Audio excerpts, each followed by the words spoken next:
दोस्तों, नॉलेज अड्डा को सब्सक्राइब करें और बेल आइकन को दबाएं ताकि आप हमारे चैनल के नए वीडियोस की जानकारी तुरंत पा सकें। नमस्कार दोस्तों, आज हम आपको दुर्गा माता की नौवीं शक्ति अर्थात सिद्धिदात्री देवी के बारे में बताने जा रहे हैं। माँ दुर्गा जी की नौवीं शक्ति का नाम सिद्धिदात्री है। ये सभी प्रकार की सिद्धियों को देने वाली हैं। नवरात्र पूजन के 9वें दिन इनकी उपासना की जाती है। इस दिन शास्त्रीय विधि विधान और पूर्ण निष्ठा के साथ साधना करने वाले साधक को सभी सिद्धियों की प्राप्ति हो जाती है। सृष्टि में कुछ भी उसके लिए अगम्य नहीं रह जाता है। ब्रह्मांड पर पूर्ण विजय प्राप्त करने की सामर्थ्य उसमें आ जाती है। मार्कंडेय पुराण के अनुसार अणिमा, महिमा, गरिमा, लघिमा, प्राप्ति, प्राकाम्य, ईशित्व और वशित्व ये 8 सिद्धियां होती हैं। माँ सिद्धिदात्री भक्तों और साधकों को ये सभी सिद्धियां प्रदान करने में समर्थ हैं। देवी पुराण के अनुसार भगवान शिव ने इनकी कृपा से ही इन सिद्धियों को प्राप्त किया था। इनकी अनुकंपा से ही भगवान शिव का आधा शरीर देवी का हो गया था।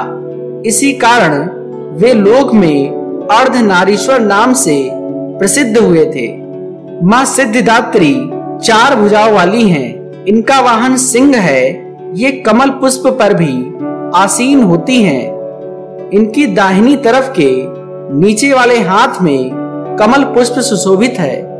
प्रत्येक मनुष्य का यह कर्तव्य है कि वह माँ सिद्धिदात्री की कृपा प्राप्त करने का निरंतर प्रयत्न करे, उनकी आराधना की ओर अग्रसर हो। इनकी कृपा से अनंत दुख रूप संसार से निर्लिप्त रहकर सारे सुखों का भोग करता हुआ वह मोक्ष को प्राप्त कर सकता है।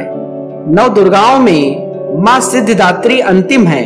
अन्य 8 दुर्गाओं की पूजा उपासना शास्त्रीय विधि विधान के अनुसार करते हुए भक्त दुर्गा पूजा के 9वें दिन इनकी उपासना में तल्लीन होते हैं। इन सिद्धिदात्री माँ की उपासना पूर्ण कर लेने के बाद भक्तों और साधकों की लौकिक, पारलौकिक सभी प्रकार की कामनाओं की पूर्ति हो जाती है। सिद्धिदात्री माँ के कृपा पात्र भक्त के भीतर कोई ऐसी कामना शेष बचती ही नहीं है जिसे वह पूर्ण करना चाहें और वह पूर्ण ना हो। माँ भगवती का परम सानिध्य ही उसका सर्वस्व हो जाता है। इस परम पद को पाने के बाद उसे अन्य किसी भी वस्तु की आवश्यकता नहीं रह जाती।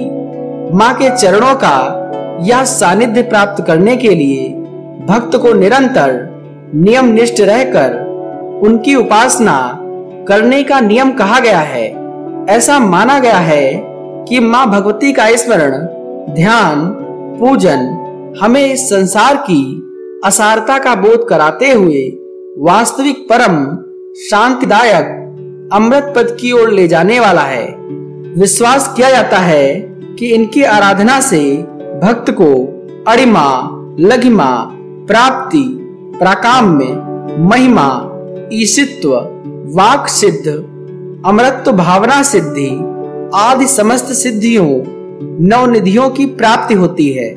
ऐसा कहा गया है कि यदि कोई इतना कठिन तप ना कर सके तो अपनी भक्ति अनुसार जब तक पूजा अर्चना कर माँ की कृपा का पात्र बन सकता है। माँ की आराधना के लिए इस श्लोक का प्रयोग होता है। माँ जगदम्बे की भक्ति पाने के लिए इसे कंठस्थ कर नवरात्र में 9वीं के दिन इसका जाप करने का नियम है। या देवी सर्वभूतेषु माँ सिद्धिदात्री रूपेण संस्थिता नमस्तस्यै नमस्तस्यै नमस्तस्यै नमो नमः। अर्थ इसका यह है, हे माँ सर्वत्र विराजमान और माँ सिद्धिदात्री के रूप में प्रसिद्ध अम्बे, आपको मेरा बार बार प्रणाम है या मैं आपको बारंबार प्रणाम करता हूँ। हे माँ मुझे अपनी कृपा का पात्र बनाओ। एक बार जोर से जयकारा लगाइए। जय माता दी।